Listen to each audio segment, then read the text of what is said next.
Hello and welcome back to another episode of the Tank Observers podcast. My name is Jackson McCarty, as always joined by my co-host Chris Spar. And Chris, what are we doing today? Offensive lineman. Offensive lineman, your bread and butter. Yeah, I love the O-line. Big trenches type of guy. Always got to focus on that front four, man. Your baby boys. Oh yeah, the thick boys. Yeah, but thick boys, bring it back. The thick boys. And we have some of the thickest boys. We do. Them top O-linemen. And we're doing Superlatives. If you haven't watched it, you're like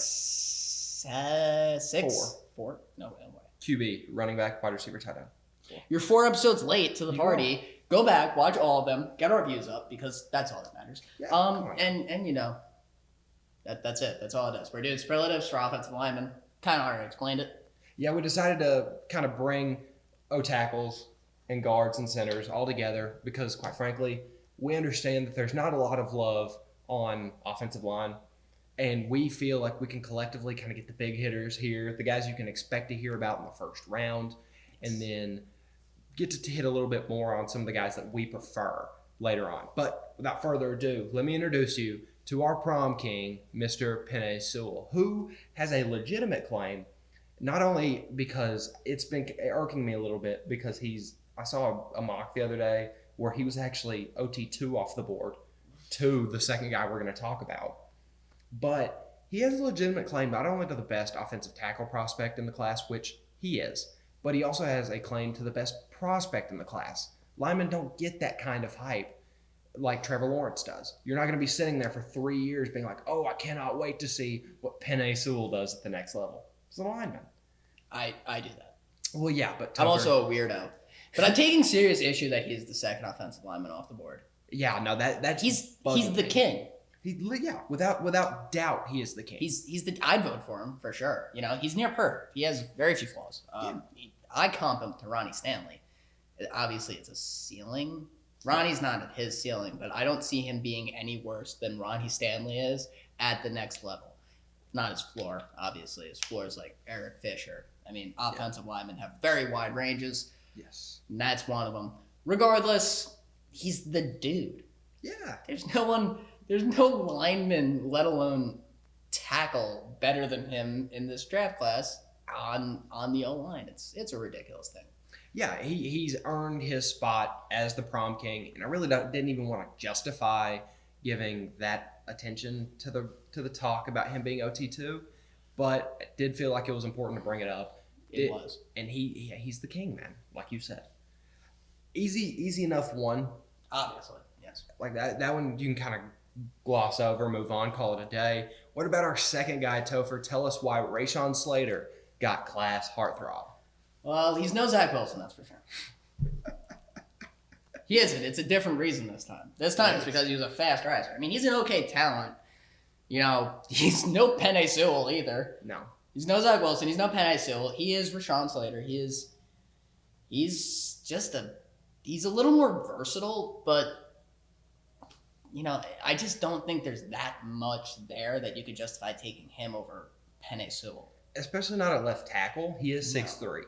That's the worry. He could have EFS. I wouldn't be surprised if he has EFS. He's very similar, actually. I mean, a little less athletic. Yeah. But you know, similar sizing. You throw him on the inside, you might have yourself a nice power left guard. Which right guard. That's the thing though with Raeshawn Slater. I don't know that I've ever seen a prospect more versatile than him. I think that there's a legitimate claim that any of those 5 spots across the line, he could be an all-pro talent. He has a lot of athleticism, and Eric Flowers was a different breed as far as athleticism goes. Excuse me there. Couldn't bend his knees. No, but could not bend his athletic. knees. Very athletic dude, had a lot of lateral movement. Raeshawn Slater could be a great candidate for whoever needs the next offensive lineman. I could see Atlanta doing it if Miami does what I recommend and takes Sewell, worry about the rest later. I agree with that. Atlanta, there's no telling which offensive lineman they're going to need on any given Sunday. Slater can play all of them. Yeah. But Chris Lindstrom has stepped up substantially this season. He has taken leaps and bounds. we're not talking about Atlanta's offensive line. I thought it deserved mention. Yes. But every other spot in their offensive line is pretty much up for grabs, including Jake Matthews. Yeah, no, Jake Matthews hasn't been what we had hoped whenever he was drafted. Regardless, he was taking over Taylor Lewin. He was. You just got to shake your head at that, as unfortunate as it is. But it also highlights how wide the range is for tackles, like you were talking about. Yes. But like you mentioned, Raeshawn Slater has gotten class heartthrob because people have fallen in love with his game. Like I mentioned, was above Sewell in a mock draft I saw. Gross. Yeah, That's gross. But that's part of it. People are falling in love. It's just like Zach Wilson surpassing Justin Fields on a mock draft. Like I understand. That's so cute. It's like I understand the love. Trust me, it's exciting. It's something new because he doesn't have prospect fatigue like Sewell does. No. Sewell's been talked about since last year. Yeah. But Raeshawn Slater, he's so new and fresh and versatile and can play like 5 positions. Yeah. And oh my goodness, who wouldn't want him? Yeah. Me, I don't want him. I want Sewell. Yeah. If I had the option, I'm taking Sewell every day of the week. Of course. Next up, to a guy that probably isn't going to contend for OT1 anytime soon, but honestly, I take the guy after him over him. He's my personal favorite this year. That's surprising. Darrisaw holds a lot of love in my heart. I'm not going to speak for you. Something about those Virginia Tech guys this year. I'm really in the corner of him and Farley. We gave him most likely to win a strongman competition. You wanna clue us in on why? It's not a secret. He's built like a tank. If you know Darrisaw, then you know that he is just a monster on the O-line. He is a pancake machine. Yes. He gets up, and before the DN realizes that he's in a hand fight, he's on his back. There wasn't a hand fight. You just got a freaking palm to the chest. Yeah, you watch him play, and it's like, okay, I don't think this dude realizes how strong he is. No. Because he has all the capabilities to just pick you up off your feet, throw you over there. Here's the thing. He's kind of got like I've seen a couple of tapes where he just has this like Great Dane puppy syndrome. Which if you don't know what that means, it's Great Danes. Even when they're puppies, they have just monster paws. Yes. And they don't realize it, so they trip over themselves. He'll get off the line, hit the lineman, and then just fall on top of him because he's still moving. His forward momentum just takes him on top of him. He's like, why are you catching me? He just takes the DN completely out of the play, which is exactly what you need, but it's hilarious to watch. Yeah, it's just one of those, it almost looks like a blooper reel moment from an offensive lineman because you're like, how did he end up on the ground there? Because he doesn't realize how strong he actually is. It's pretty hilarious. At the next level, I don't think he'll bully people quite at that level. No, he's not going to be taking Khalil Mack to the ground. Mm-hmm. I've watched Khalil Mack do that, but to the left tackle for the Vikings. Oh yeah, Riley Reef. There you go, Riley Reef. Forgot his name for a second. But Darrisaw, no matter who he's matching up against, he'll have the power to hold his own there. Yeah, he'll be taking people down. Next up, we've got kind of a weird prospect, which made him earn the most unique tag. Talking about Sam Cosby from Texas. A lot of that generates from how odd his frame is. He's 6'7", barely over 300. He doesn't look quite filled out, which is not what you're used to from a lineman. No. At all. Especially not at 6'7". You're expecting, oh, yeah, he's like 340, right? No. Dude's 309, I think was his official weight. He has versatility on the left and right. He can play. He's solid. He's very solid. Most of his issues come with his hands. Mm. He's got a bit of a technique problem, but he's certainly the most unique player here. He surely needs some polish. Yes. But I actually like him a lot more than Darrisaw. Really? I'm a fan when it comes to versatility, but I mean, putting Raeshawn Slater over Sewell is ridiculous. Sewell's obviously a left tackle. The fact that Raeshawn can play 5 spots should not be like, ooh, he's interesting. No, Sewell's a cut and dry top 10 pick. You're a fan of versatility to a point. To an extent. When you have a guy like Sewell, it's not... Look, I'm not going to look at Weston Richburg and be like, yeah, but do I want Ronnie Stanley? I mean, Richburg can play center, guard, and left guard. No, or Justin Pugh. Remember that disaster? I mean, he's a great player, but when he was running all 5 spots in the Giants' offensive line, it's ridiculous. Yeah. But Samuel Cosby, he's a great swing tackle. He reminds me of Inseki to that point. You know, maybe I think Cosby has a little bit more to his game than Inseki brought. That's fair. But I like the ability to move and swing from right to left, because if your right tackle gets hurt and you have a better and your matchup on the left side was more, or on the right side was more challenging, then you can swing him over, bring in the left tackle if you have more confidence there. In a sense, what we saw from Washington this year, Morgan Moses. He had that. Say what you he will. played a lot of left. You say what you will. He has that level of versatility where he can swing from right to left. Yeah. But again, not going to be looking at Bakhtiari and say, but can he play the right side too? No, that's silly. It's like, we only need you for one position if you're that good. Yeah, it's still, you know, Moses can play right and left. Okay. Bakhtiari is generational in his spot. Seriously? No, it's ridiculous. It's baffling. It's a little silly. It's for sure baffling, but let's move on to the inside of the line. We've covered those tackles. Let's focus a little bit in going on to the interior. We've got Wyatt Davis, who we have collectively crowned most studious. He's not the most athletic guy. He doesn't possess a lot of world-beating traits, but he knows how to play football. He knows how to play it very, very well. He has the right brain. He can be an anchor for your offensive line if you let him. And while guard isn't the most valuable position in the draft, I will not back down from saying that he is the top 12 player. I agree with you wholeheartedly. I believe that he is the second best lineman in this entire draft. And I understand. I do a little bit of writing, and I'm not joking. A little bit. He has like 30 posts on a website. I have 2. But I did a redraft, and I took Luan over Zach Martin to the Jaguars. I got into a fight that spanned like 9 comments with someone trying to justify that left tackle is more important than right guard and that the talent difference shouldn't make the Jaguars shy away from this. And that is where I stand with him. I believe that the second best lineman in this draft, I would not take anyone except for Sewell over Wyatt Davis, and it is for that reason. And I'm not saying he's a Martin level player, but at his position, I believe he could be a top 5 guard in the NFL within 3 years of beginning his career. Just because of how polished he is. He has so much polish. He doesn't have the same level of athleticism that Martin brought to the game either. I was considering Martin. If Odell didn't go just completely off in his rookie year, I would have 100% been completely on board with giving Martin the offensive rookie of the year that year. Yeah, he was phenomenal. Phenomenal. And I believe that to an extent. I mean, I don't know what any of the quarterbacks are going to do. I wouldn't hit Wyatt Davis out of the conversation at the end of the season, barring something absolutely crazy happening with the quarterbacks. I was about to say, plus, we've got like Jamar Chase and all these guys who could impact Najee and Etienne coming in. Do you think they're going to have 1,200 yards in 11 games?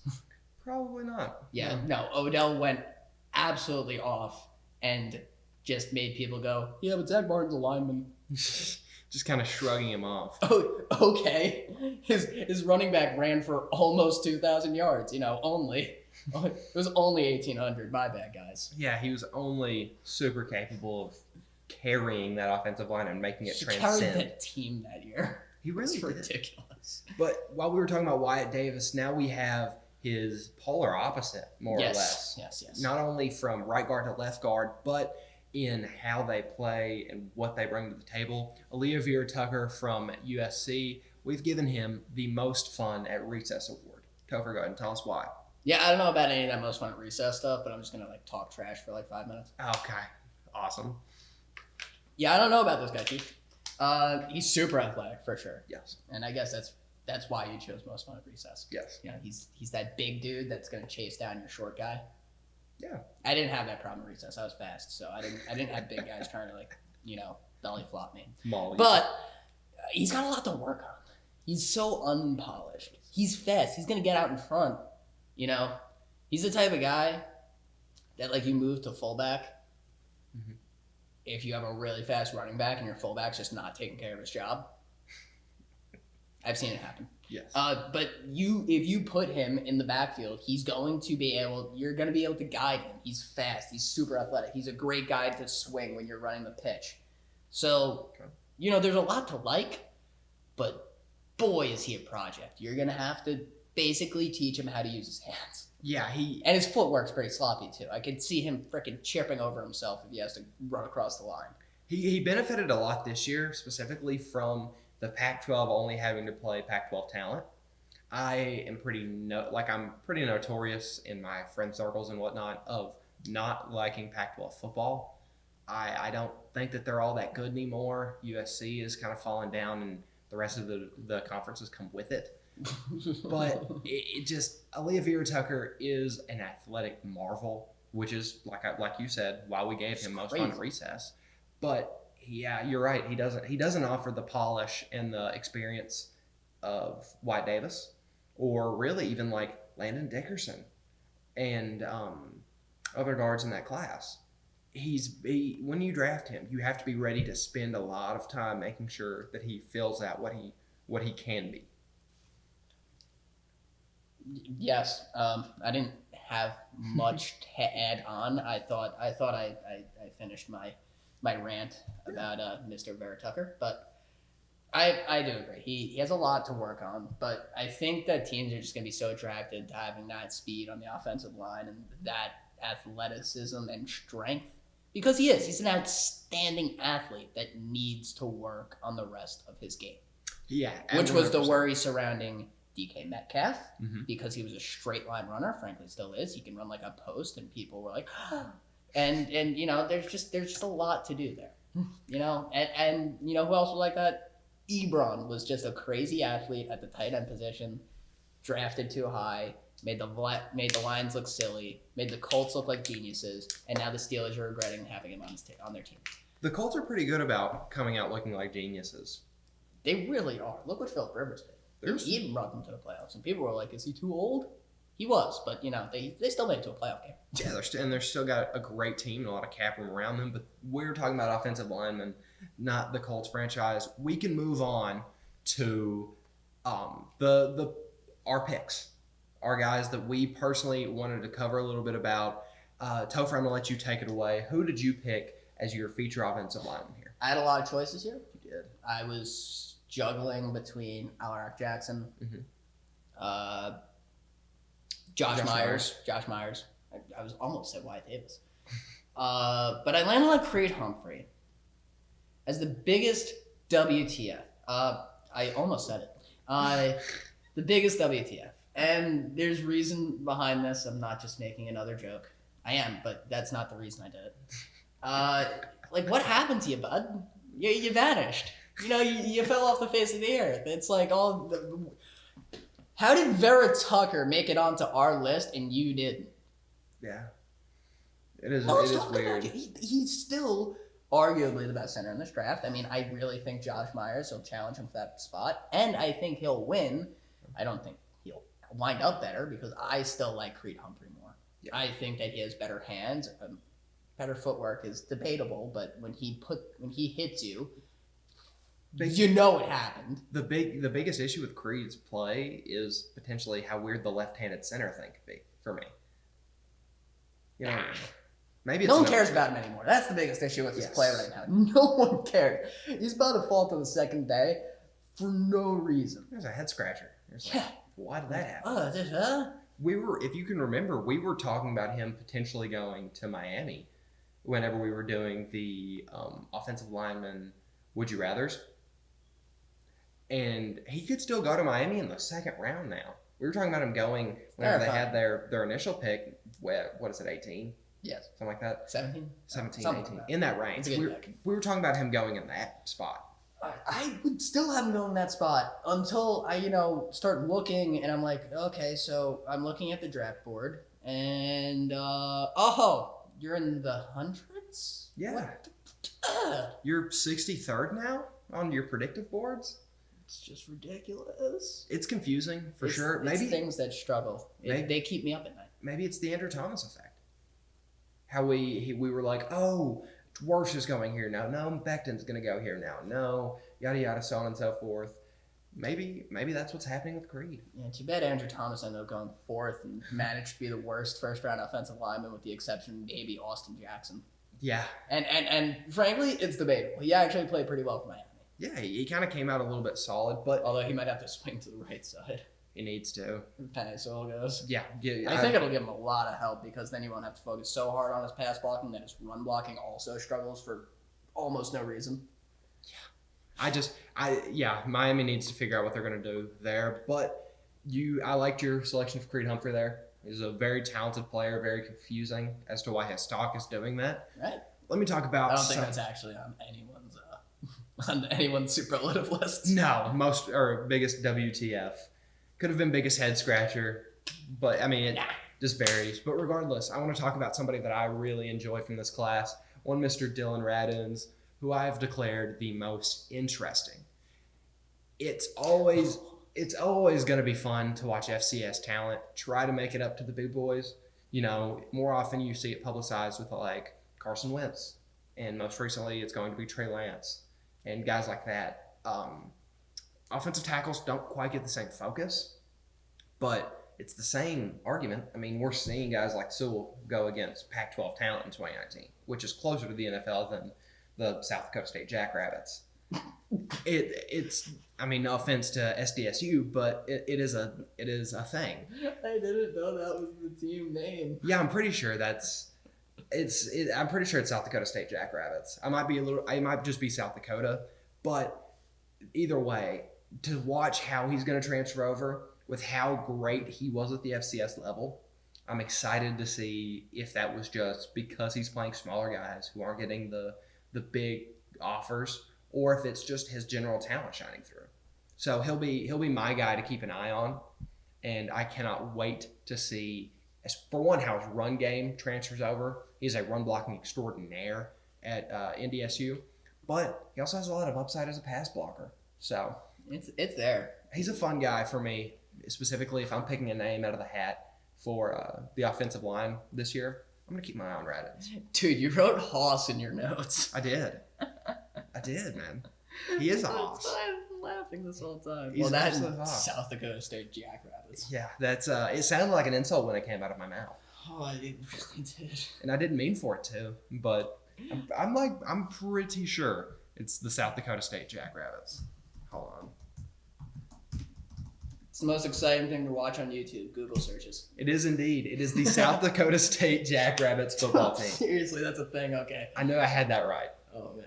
But yeah, that's been our offensive line superlative list. Next up, it won't have a longer episode, huh? Yeah, we're running on 23 coming up soon. But dope. After this episode, it won't be another superlatives. Those will make their return in 2 episodes. The next one we have coming for you will be our first of probably quite a few mock drafts entering the draft season. So, yeah, you have that to look forward to. Yes. For now, I'm Jackson McCarty. And I jammed my finger in this one. It hurts. We'll see you guys next time.